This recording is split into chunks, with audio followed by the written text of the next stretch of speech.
Insurance concept, principle, functions of insurance company. Question and answer. Insurance. There are no certainties or guarantees in life. There is no guarantee that the business will not suffer unexpected loss or damages.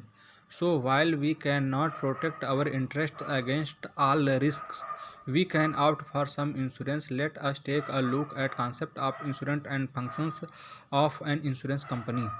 Insurance is defined as a contract which is called a policy in which an individual or organization receives financial protection and reimbursement of damages from the insurer or the insurance company. At a very basic level, it is some form of protection from any possible financial losses.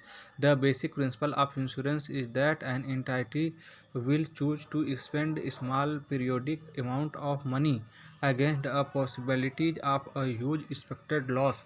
Basically, all the policyholder pool their risk together.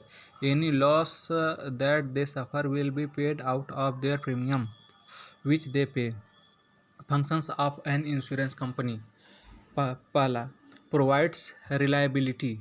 The main function of an insurance is that eliminates the uncertainty of unexpected and sudden financial loss. This is one of the biggest worries of a business. Instead of this uncertainty, it provides the certainty of regular payment, that is the premium to be paid.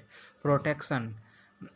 Insurance does not reduce the risk of loss or damage that a company may suffer, but it provides a protection against such loss that a company may suffer, so at least the organization does not suffer financial losses that debilitate their daily functioning. Pooling of risk. In insurance, all the policyholder pool their risks together.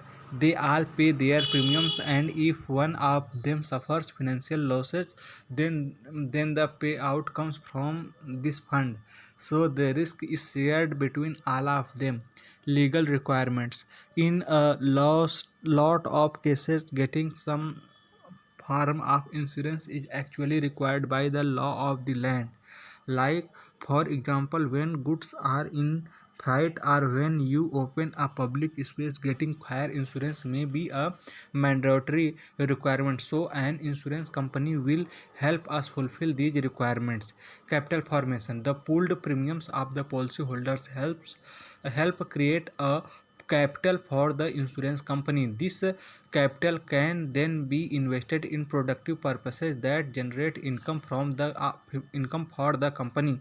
Principle of insurance. As we discussed before, insurance is actually a form of contract. Hence, there are certain principles that are important to ensure the validity of the contract. Both parties must abide by these principles. Utmost good faith. A contract of insurance must be made based on utmost good faith. A contract of obberimate fide. It is important that the insured disclose all relevant facts to the insurance company. Any fact that would would increase his premium amount or would would cause any prudent insurer to reconsider the policy must be disclosed. If it is later discovered that some such fact was hidden by the insured, the insurer will be within his right to void the insurance policy. Insurable interest. This means that the insurer must have some pecuniary interest in the subject matter of the insurance. This means that the insurer need not necessarily be the owner of the insured property, but he must have some vested interest in it. If the property is damaged, the insurer must suffer from some financial losses.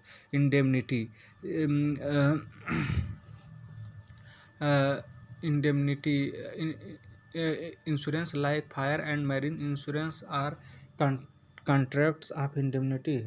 Here, the insurer undertakes the responsibility of compensating the insured against any possible damage or loss that he may or may not suffer. Life insurance is not a contract of indemnity, subrogation. This principle says that once the compensation has been paid, the right of ownership of the property will shift from the insured to the insurer, so the insured will not be able to make a profit from the damaged property or to sell it. Contribution. This principle applies if there are more than one insurers in which